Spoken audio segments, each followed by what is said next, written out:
तो दोस्तों आज है अपना एनएलएम का लेक्चर नंबर 5। आज हम देखने वाले हैं फ्रिक्शन। अब तो सर फ्रिक्शन तो हमें पता है क्या होता है। हाँ बताओ क्या होता है। तो sir friction is a force which oppose the motion. अगर आपको भी ऐसा लगता है तो आपको गलत लगता है। क्यों? तो सर अपोज ही तो करता है, तो हमने बचपन से पढ़ा है। अब आप ध्यान से सोचो, फ्रिक्शन ऐसा फोर्स नहीं है जो हमेशा अपोज करे। वास्तविकता में इस बेचारे की आप लोगों ने छवि ही गलत बना रखी है। ये तो बेचारा बहुत बढ़िया आदमी है। कैसे? जैसे मान लो ये है एक ब्लॉक रखा हमने M1 सपोज, ये M2, इस पे आपने एक फोर्स लगाया। अब ये ब्लॉक ऐसे जाएगा? हाँ सर बिल्कुल जाएगा। ये छोटा वाला इसके साथ बैठा है, ये भी इसके साथ चला गया। क्यों गया? कौन लेके गया? क्या मैं ऐसा बोल सकता हूं इस M2 को, छोटे वाले ब्लॉक को, इन दोनों के बीच में लगने वाला फ्रिक्शन साथ साथ ले गया, ऐसे घर्षण चल चल चल चला गया। तो यानी कि अगर आपको ऐसा लगता है friction is a force which oppose the motion, तो आपको गलत लगता है।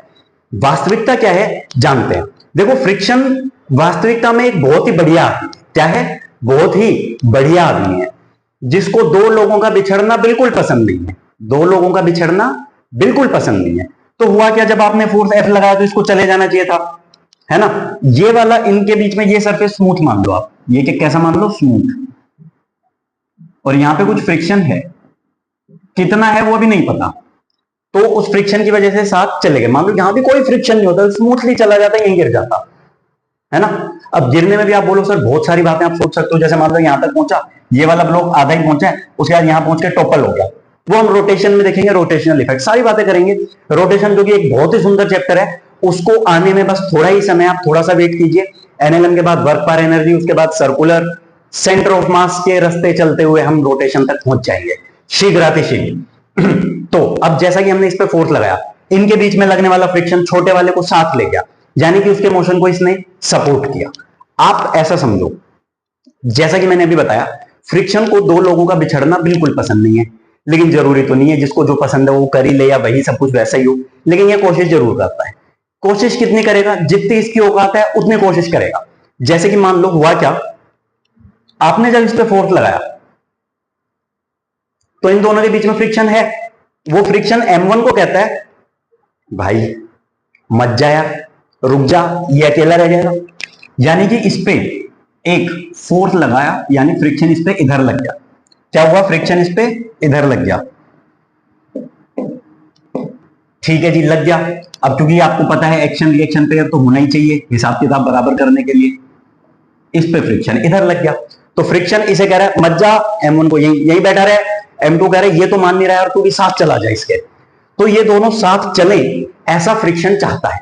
अगर ऐसा हो तो फ्रिक्शन को कोई दिक्कत नहीं है, बढ़िया आदमी अपना काम करेगा, इसमें उसका जो योगदान है वो देगा, बिल्कुल देगा। ठीक है, तो ऐसी कुछ कहानी हुई फ्रिक्शन की। इन शॉर्ट मैं ये बोल सकता हूं कि सिंपल वर्ड्स में कि फ्रिक्शन एक ऐसा फोर्स है जिसे दो लोगों का बिछड़ना बिल्कुल पसंद नहीं है। इसका मतलब फ्रिक्शन एक ऐसा फोर्स है जो दो ऑब्जेक्ट्स के रिलेटिव मोशन को अपोज करता है। अब अगर ये इधर जाएगा तो फ्रिक्शन इसको बोलेगा इधर जा इसके साथ, इसको बोलेगा पीछे जा मत जा, है ना। तो ऐसा फोर्स है फ्रिक्शन जो दो ऑब्जेक्ट्स के रिलेटिव मोशन को अपोज करता है। लेकिन ये नहीं बोल सकते कि दो ऑब्जेक्ट्स के बीच में रिलेटिव मोशन संभव ही नहीं है। जितनी इसकी औकात है वहां तक ये बेचारा गरीब कोशिश करेगा, जब तक कर सकता है करेगा, नहीं कर सकता तो नहीं करेगा, है ना। अब आप ऐसा समझो, जैसे आपने बचपन में देखा होगा कि मान लो एक ऑब्जेक्ट है, जैसे सपोज करो ये एक ऑब्जेक्ट है। अभी ऐसे ऑब्जेक्ट से रिलेटेड हम एक दो एग्जांपल और देखेंगे। मान लो ये M मास है, तो इसका वेट कितना होगा? mg हो जाएगा। यहां तक अपने को कोई परेशानी नहीं है, ये नॉर्मल बैलेंस्ड है। अब आपने लगाया है इस पे फोर्स F। मान लो एक ऑब्जेक्ट रखो आपके सामने, किसी ऑब्जेक्ट के साथ ऐसा छेड़खानी करके देखो। आपने 1 न्यूटन फोर्स लगाया, वो नहीं हिला। क्यों नहीं हिला? क्योंकि फ्रिक्शन था। उसके बाद आपने 2 लगाया तब भी नहीं हिला, 3 लगाया तब भी नहीं हिला, 5 लगाया तो हिल गया, 5 लगाया तो हिल गया। आप बोलो सर ये तो कुछ बढ़िया हुआ। क्या हुआ? मतलब ऐसा 5 लगाने पे तो हिल गया, यानी कि 5 से ऊपर फ्रिक्शन कह रहा भाई अब नहीं, देखो मैं 5 तक का ही कर लेता हूं, इससे ऊपर नहीं हो पाएगा। तो यानी फ्रिक्शन की एक औकात है, एक लिमिट है। ठीक है, यहां पे मैं क्या करता हूं, ऐसा ही ब्लॉक बनाता हूं और यहां पे इसकी वैल्यू मान लेते हैं मास की 1 kg। तो इसका ये वेट हो गया 10 न्यूटन, नॉर्मल भी हो गया 10 न्यूटन। आप लगाते हो फोर्स F, इधर लगेगा फ्रिक्शन। अब इस कहानी में भी देखो, इधर लगेगा फ्रिक्शन, क्या लगेगा? फ्रिक्शन। लग गया जी, बहुत बढ़िया सर, आगे बताओ। अब फ्रिक्शन की एक वैल्यू है कितनी, आपको क्या लगता है कि वो, जैसे इस केस में मैं फोर्स इधर लगाऊंगा तो फ्रिक्शन इधर लगेगा, तो वो जो वैल्यू है फ्रिक्शन की वो कितनी होगी? सर हमें ऐसा लगता है कि वो वैल्यू 10 न्यूटन से कम होगी। हालांकि जरूरी नहीं है, पर हमें ऐसा लगता है एज ऑफ नाउ। आप सोचो एक किलो का ऑब्जेक्ट है, उसका वेट हो गया 10 न्यूटन, तो 10 न्यूटन लगाऊं तो मैं उसे उठा ही सकता हूं। अब सोचो आपको अपना जो बेड है वो थोड़ा डिस्प्लेस करना है, या बहुत भारी सी कोई टेबल अलमीरा वगैरह ऐसा कुछ आपको डिस्प्लेस करना है, एक जगह से दूसरी जगह रखना है, और वो बहुत भारी है। मान लो एक 50 किलो की आपकी डाइनिंग टेबल है, वो आपको साइड करनी है, आप ऐसे थोड़ी गए ओ अच्छा ये 50 किलो उठाया ये ले ऐसा नहीं हो पा रहा है, तो आप क्या करोगे, उसे खींच के डिस्प्लेस कर दे, तो खींचा धक्का दिया ऐसा। आपको नहीं लगता कि खींचना धकेलना जो है वो उसे उठाने के कंपैरेटिवली आसान है? अभी ऐसा कुछ क्लेम नहीं किया हमने, पर हमें ऐसा लगता है, जो कि जनरली होता भी है। तो होता क्या है, अब जैसे इस ब्लॉक को मैं खींच रहा हूं, एक पर्टिकुलर वैल्यू पे मैं इसे खींच पाऊंगा, है ना। अब इसके ऊपर मान लो एक व्यक्ति और आके बैठ गया, क्या अब भी इसे खींचना उतना ही आसान है कि थोड़ा मुश्किल हो जाएगा? क्यों? क्योंकि अब मुश्किल हो गया, वजन बढ़ गया है, सरफेस के साथ इसका कांटेक्ट, मतलब इसके रिश्ते नाते अच्छे हो गए हैं, नॉर्मल ज्यादा हो गया है, अब खींचने में आपको थोड़ा सा कष्ट ज्यादा करना पड़ेगा, ठीक है, क्योंकि नॉर्मल बढ़ गया, ये वाला नॉर्मल। अब अगर नॉर्मल बढ़ गया तो फ्रिक्शन भी बढ़ गया, तो बेसिकली जो फ्रिक्शन है वो डायरेक्टली प्रोपोर्शनल होता है नॉर्मल के, और ये आता है म्यू एन के बराबर। किसके बराबर? म्यू एन के बराबर। अब ये जो म्यू है आपके पास, ये जो म्यू है इसको हम बोलते हैं कोफिशिएंट ऑफ फ्रिक्शन। ये जनरली 0 और 1 के बीच में रहता है जनरली, बट नॉट नेसेसरीली। कई बार ऐसा होता है, जैसे मान लो आप एक ऑब्जेक्ट यहां रखो, ये किसी ना किसी एंगल पे गिर जाता है, मान लो आप ऐसे भी रख दो गिर जाएगा, तो नॉर्मल है नहीं तो फ्रिक्शन मिला नहीं। पर मान लो कोई ऐसी चीज चिपकी जाए, चिपकू चिपकू चिपकू ऐसी हो, अब जैसे मान लो फसल उगती है, उसकी कटाई होती है, वहां पे कट्टा बोरी आपने कुछ रखा, उस पर कुछ सामान रख दिया, अब आप उसे खींच रहे हो, बार बार अटक जाता है, तो ऐसे में उसको उठा के ही ले जा पाना आसान रहेगा।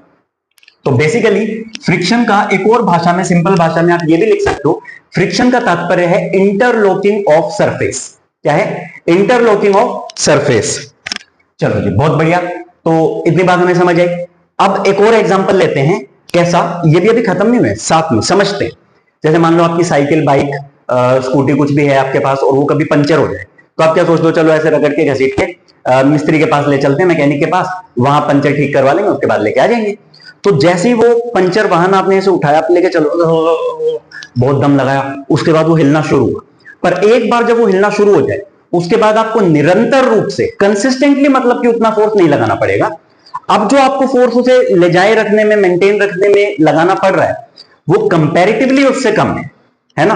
तो यानी कि हुआ क्या, जैसे इस केस में सपोज करो कि फ्रिक्शन था 5 न्यूटन, जैसे ही आपने 1 लगाया तो फ्रिक्शन लगा 1, 2 लगाया फ्रिक्शन लगा 2, 3 लगाया फ्रिक्शन लगा 3, 5 लगाया फ्रिक्शन लगा 5, 5 से ऊपर जाते हुए डिस्प्लेस हो गया। अब डिस्प्लेस हो गया तो आपको ऐसा लग रहा है कि शायद अब फ्रिक्शन उतना पावरफुल नहीं रहा है, अब वो थोड़ा सा कम हो गया। वास्तविकता में ऐसा होता भी है। ये दो अलग अलग प्रकार के फ्रिक्शन है, एक होता है काइनेटिक फ्रिक्शन और दूसरा होता है स्टैटिक फ्रिक्शन। स्टैटिक फ्रिक्शन तब तक लगता है जब तक दोनों ऑब्जेक्ट के बीच में भी रिलेटिव मोशन शुरू नहीं हुआ है। जब एक बार शुरू हो जाए तो थोड़ा सा कष्ट है वो थोड़ा सा कम हो जाता है, यानी कि कुछ इस प्रकार से।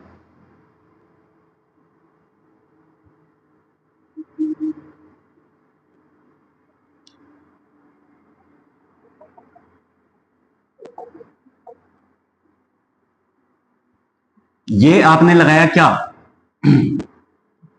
एक्सटर्नल फोर्स, ये लगा क्या, फ्रिक्शन, और ये होगा म्यू एस इंटू एन, और ये होगा म्यू के इंटू एन।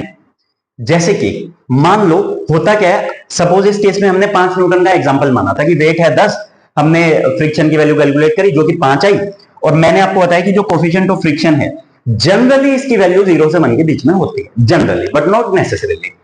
तो जैसे 5 तक गए गए गए, आपने 1 लगाया, फ्रिक्शन 1 लगा, आपने 2 लगाया फ्रिक्शन 2 लगा, जब तक आपने 5 नहीं लगाया तब तक फ्रिक्शन 5 लगा।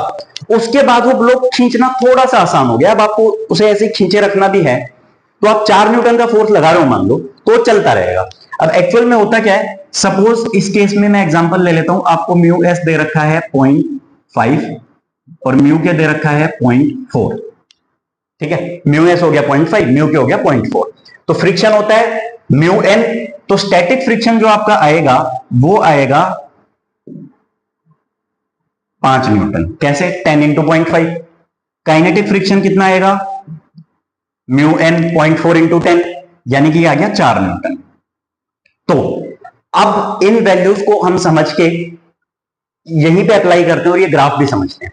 देखो वास्तविकता में हुआ क्या होगा, जैसे ही आपने फोर्स लगाया 1 न्यूटन, ठीक है, आपने फोर्स लगाया 1 न्यूटन, तो फ्रिक्शन भी लगा 1 न्यूटन। ऐसा थोड़ी है 5 लग गया, दौड़ के भाग गया उल्टी डायरेक्शन में, आपने ऐसे फोर्स लगाया था इधर आ गया, ऐसा तो नहीं होता है। अब आपने लगाया 2 न्यूटन, फ्रिक्शन ने लगाया 2, 3 तो 3, 4 तो 4, 5 तो 5। जैसे ही आप 5 से ज्यादा लगाते हो वो मूव होना शुरू हो जाता है, और जैसे ही मूव होना शुरू हो जाएगा, अब आप 4 का भी लगाओ तो चलता रहेगा, क्योंकि अब फ्रिक्शन, काइनेटिक फ्रिक्शन आपको कितना दे रखा है? 4 न्यूटन। यानी कि ये जो रेंज है, क्या हमें दूसरा कलर यूज करना चाहिए? इसको हाईलाइट करने के लिए हम ऐसा करते हैं, पिंक कलर से रिप्रेजेंट कर देते हैं।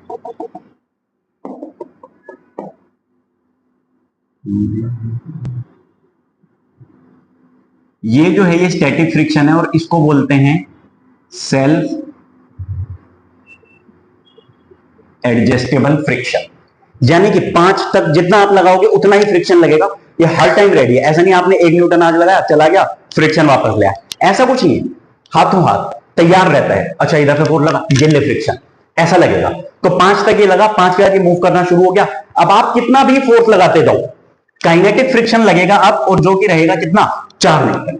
हम ऐसा करते हैं, इस सवाल में ऐसा एक एग्जांपल और लेते हैं और उसके 2-4 केसेस लेते हैं, वैल्यू कैलकुलेट करते हैं, उसके बाद हम आगे बढ़ेंगे। चलो वैल्यू लेते हैं। जैसे सपोज करो ये है आपके पास एक ब्लॉक, ये हम मान लेते हैं 5 किलो का, 5 किलो का मान लें, मान लिया। यहां पे आपको म्यू एस की वैल्यू दी है कितनी मान लें? चलो 0.4 मान लो। म्यू के की वैल्यू दी है 0.4 मान लो, मान लिया जी। बहुत बढ़िया सर, आगे चलो। अब आपको ये बोला हुआ है कि इधर से हमने लगाया फोर्स एफ। क्या लगाया हमने? Force F. अब इस फोर्स एफ की वैल्यूज आपको दी जाएंगी और आपसे पूछा जाएगा कि बताओ फ्रिक्शन कितना लगेगा। यार ये तो लाइन तो हम वैसे भी खींच सकते थे, कोई बात नहीं, जाने दो, हाथ से ही खींच लेते हैं, क्यों इतनी मेहनत कर लें। पहले आपने लगाया 10 न्यूटन, फिर 20, फिर 30, फिर 40, और उसके बाद कितना लगा दें? 20 फिर से लगा दो। चलो इस बार 25 लगा लेते हैं। फ्रिक्शन बताना है, नेट फोर्स, एक्सेलरेशन। ठीक है, ये टेबल आप स्वयं फिल कीजिए पूरी, उसके बाद डिस्कस करते हैं। ठीक है, वीडियो पॉज करके पहले लिख लीजिए, आप टेबल बना लीजिए, उसके बाद हम लोग देखेंगे। चलो तो अब क्या हुआ, आपने क्या किया? फ्रिक्शन म्यू एस, तो आपने कैलकुलेट कर लिया कि सर ये होगा इसका वेट जो कि आएगा 50 न्यूटन, नॉर्मल भी आएगा 50 न्यूटन, इधर आएगा फ्रिक्शन, और ये फ्रिक्शन कितना होगा हम कैलकुलेट कर देते हैं, एफ एस एफ के। 50 इंटू 0.6 कर दो तो ये आ जाएगा 30 न्यूटन, ये आ जाएगा 20 न्यूटन। आपने लगाया फोर्स एफ, तो फ्रिक्शन भी कितना लगेगा? 10 न्यूटन। ये लगाया 20, ये भी लगा 20, ये लगाया 30, ये भी लगा 30। 30 से जैसे ऊपर हो जाओगे 40, अब ये कितना लगेगा? 20। कितना लगेगा? 20। और 25 लगाया तो भी ये कितना लगेगा? 20। यही बात आपको ध्यान रखनी थी। अब बोलो सर यहां तो 30 लग गया था, लेकिन अब जैसे वो दौड़ना शुरू हो गया, अभी तक वो दौड़ ही रहा है, तो फ्रिक्शन कितना लगेगा? 20। लेकिन अगर आप 15 लगा दो तो क्या होगा? उस केस में आपको देखना पड़ेगा वो कब रुक जाएगा। जब रुक जाएगा उसके बाद फ्रिक्शन इतना लगेगा जब तक चलना शुरू नहीं होता। जब अभी यहां पे तो 30 से ऊपर जाते ही चलना शुरू हो गया, अब आप 20 से ऊपर का जितना भी फोर्स लगा रहे हो फ्रिक्शन 20 ही लगेगा। ठीक है, इस केस में नेट फोर्स आया 0, इस केस में आया 0, इस केस में आया 0, इस केस में आया 20, इस केस में आया 5। एक्सेलरेशन देखो, यहां पे 0, यहां पे 0, यहां पे 0, यहां पे कितना आया? 5 किलो था, 20 फोर्स, एक्सेलरेशन आया 4 मीटर पर सेकंड स्क्वायर। ये यूनिट्स तो खैर यहीं पे लिख लो, ये न्यूटन में है ये न्यूटन में है, ये न्यूटन में है, 5, तो एक्सेलरेशन 1। ठीक है, अब मैं उम्मीद करता हूं आपको बेसिक बेसिक से बातें समझ आ गई होंगी। अब हमें चर्चा को थोड़ा और आगे बढ़ाना चाहिए। चलो नेक्स्ट जो है अपने पास वो क्या है, मान लो एक ब्लॉक है आपके पास,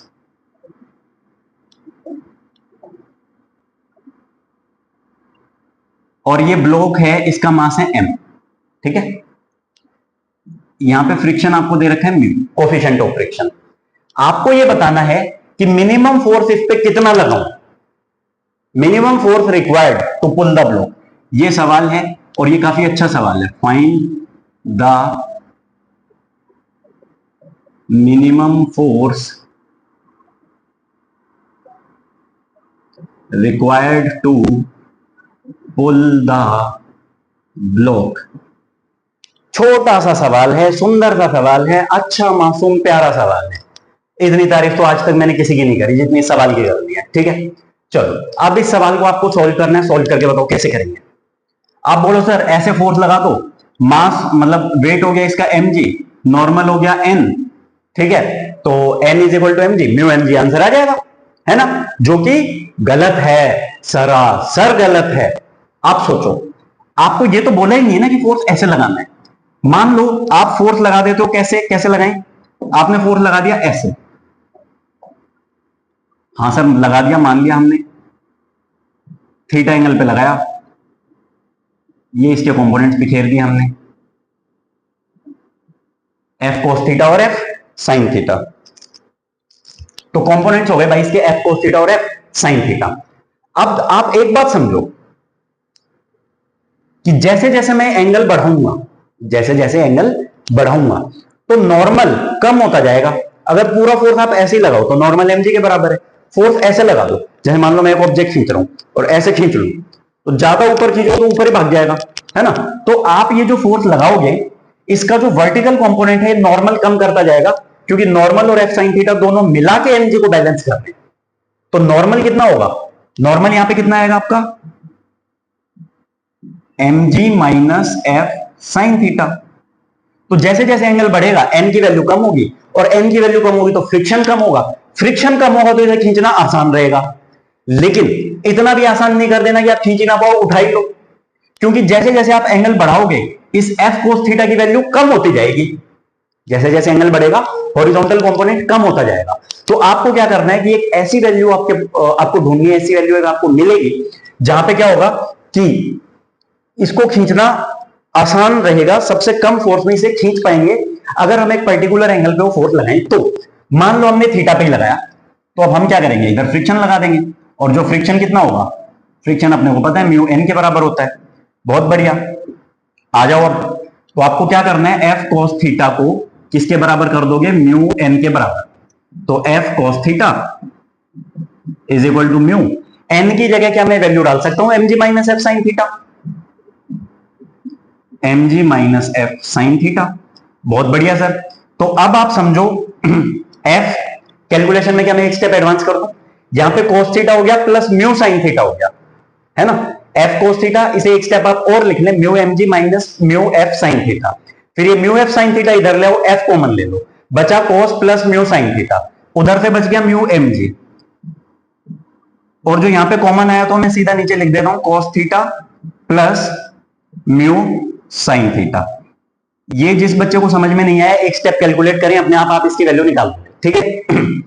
और जो बच्चा मेरे जितना इंटेलिजेंट नहीं है वो एक स्टेप फालतू लिखे, ठीक है। चलो, तो एफ की ये वैल्यू आ गई।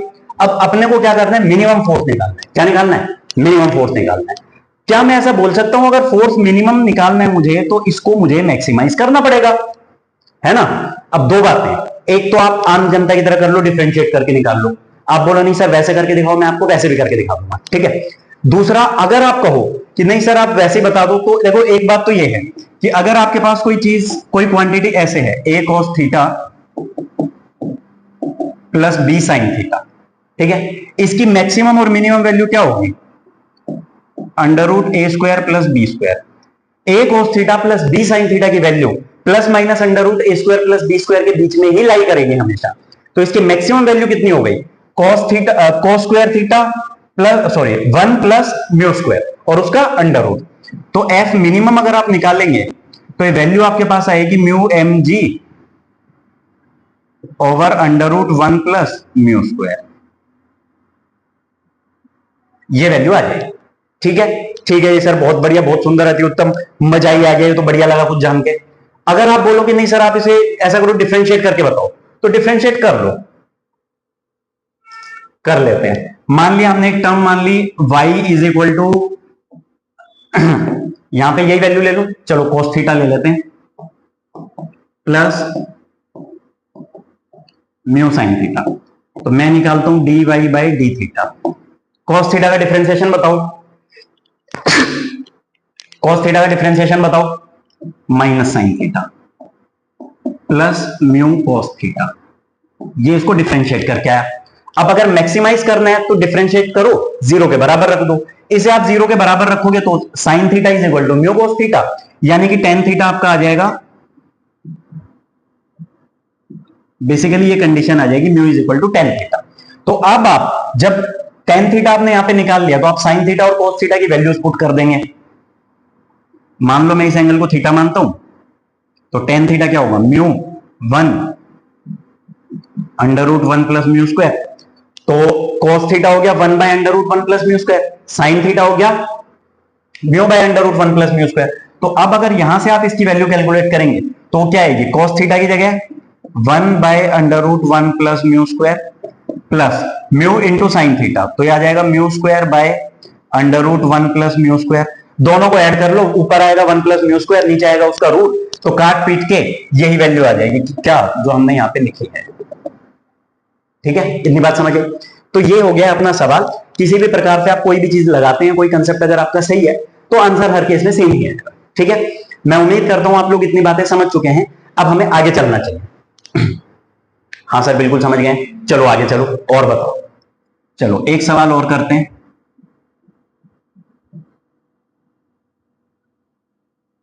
ये m है, m की वैल्यू ले लो 2 किलो।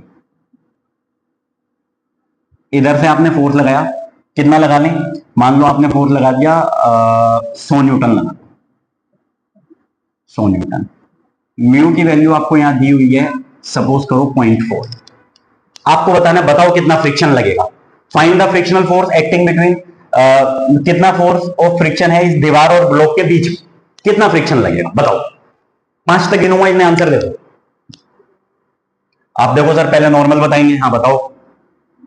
नॉर्मल उधर से जो आएगा, इस दीवार से जो नॉर्मल आएगा वो नॉर्मल आएगा 100 न्यूटन। ठीक है, फ्रिक्शन हम कैलकुलेट कर लेते हैं सर, 0.4 इंटू 100, फ्रिक्शन आ गया 40 न्यूटन। क्या आपका आंसर यही आया था?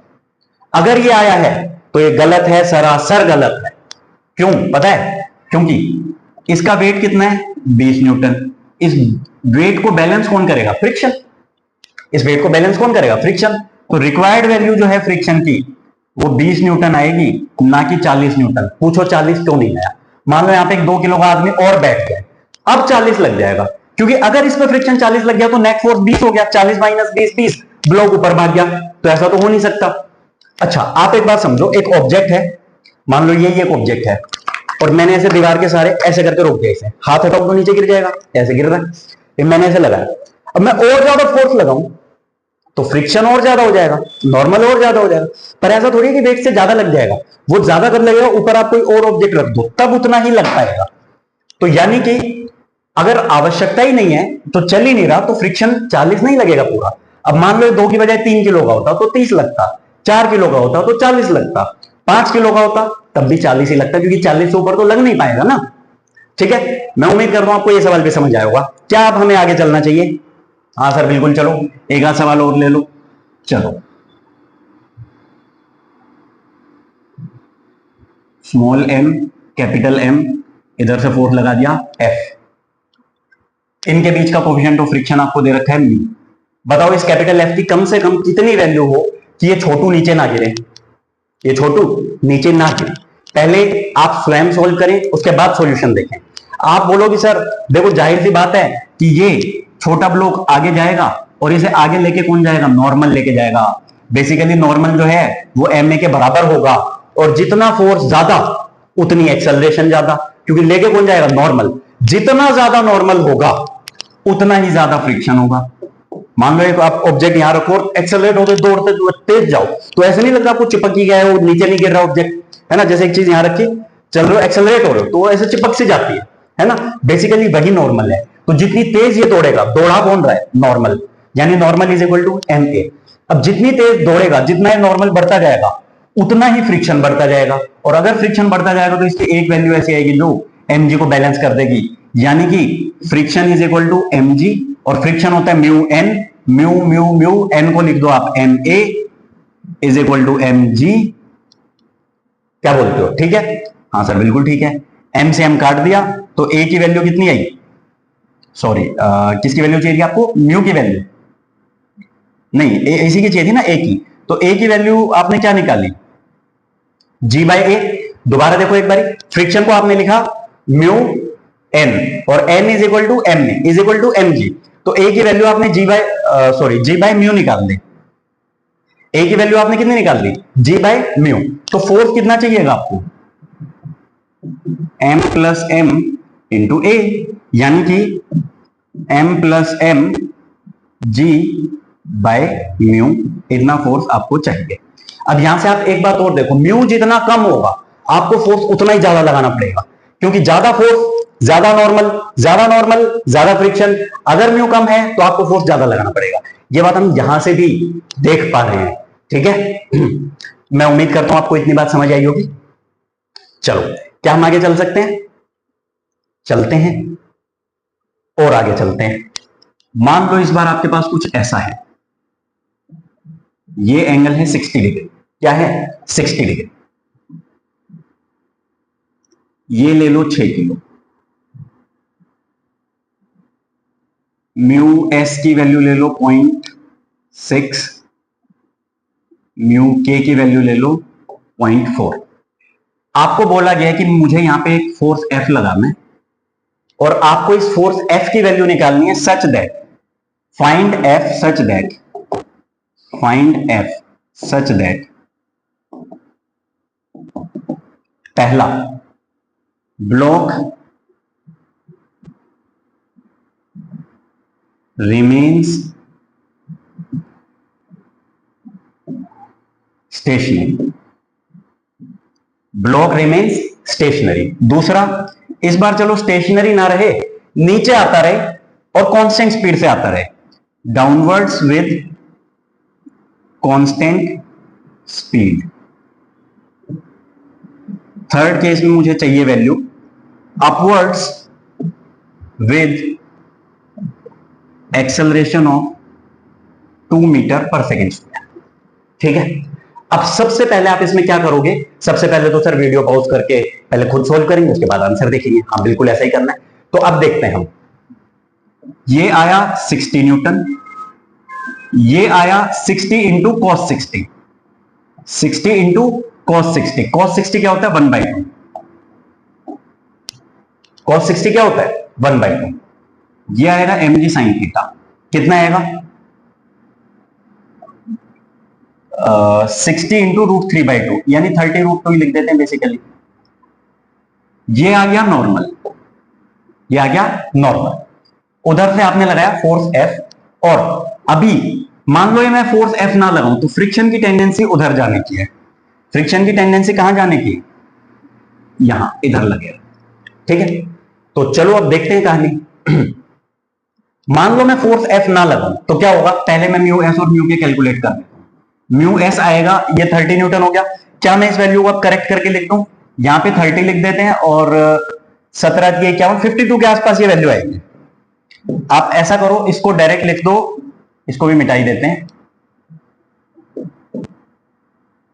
ये वैल्यू हमने लिख दी सीधा 52 न्यूटन, ये लिख दी 30 न्यूटन, वेट था 60 न्यूटन, तो नॉर्मल भी कितना हो गया 30 न्यूटन।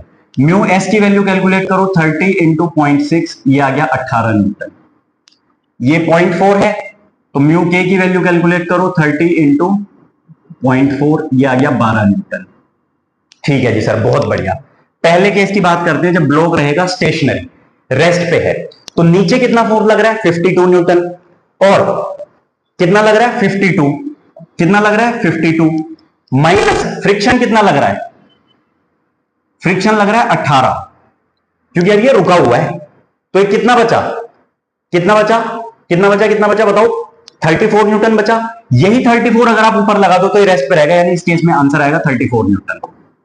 ये बेसिकली हमने किया क्या यहां पे, small F plus capital F is equal to 52। Friction और ये कैपिटल एफ दोनों मिलके, और यहां पे टू बी मोर प्रिसाइज आप ऐसा लिख दो, तो वो कितना होगा, static friction plus applied force should be equal to 52। ठीक है सर, बहुत बढ़िया। आगे चलो, अब बताओ विद कांस्टेंट स्पीड, अगर कांस्टेंट स्पीड से आप चलोगे तब क्या होगा। कांस्टेंट स्पीड से चलने पे क्या होता है, चल रहा है तो काइनेटिक फ्रिक्शन लगेगा। तो 52 माइनस 12, यानी इस बार आपको 40 न्यूटन का फोर्स लगाना पड़ेगा, 40 न्यूटन का फोर्स लगाना पड़ेगा, क्योंकि इस बार आपके साथ स्टैटिक फ्रिक्शन नहीं है, काइनेटिक फ्रिक्शन है। ऊपर ले जाओ किससे, एक्सेलरेशन 2 से। तो सोचो जब आप ऊपर ले जाओगे तो ऊपर लगा F, फ्रिक्शन नीचे लगेगा, 52 नीचे लगेगा, तो F माइनस ऊपर जा रहा है तो मतलब काइनेटिक फ्रिक्शन लगाओगे आप, क्योंकि चल रहा है ना, एक्सेलरेट हो रहा है तो मोशन में है। तो F माइनस 12, F ऊपर लगा, 12 क्या लिखा हमने, जो फ्रिक्शन लगा नीचे, माइनस और क्या लगा दिया आपने, सर नीचे 52 भी लग रहा है इसका वेट, ठीक है। क्या नेट फोर्स यही होगा, F माइनस 12 माइनस 52, और net force is equal to ma, mass है 6 किलो, एक्सेलरेशन आपको दी है 2, तो F की वैल्यू आएगी कितनी, 52 प्लस 12 64 प्लस 12, यानी कि ये वैल्यू आ गई आपके पास 76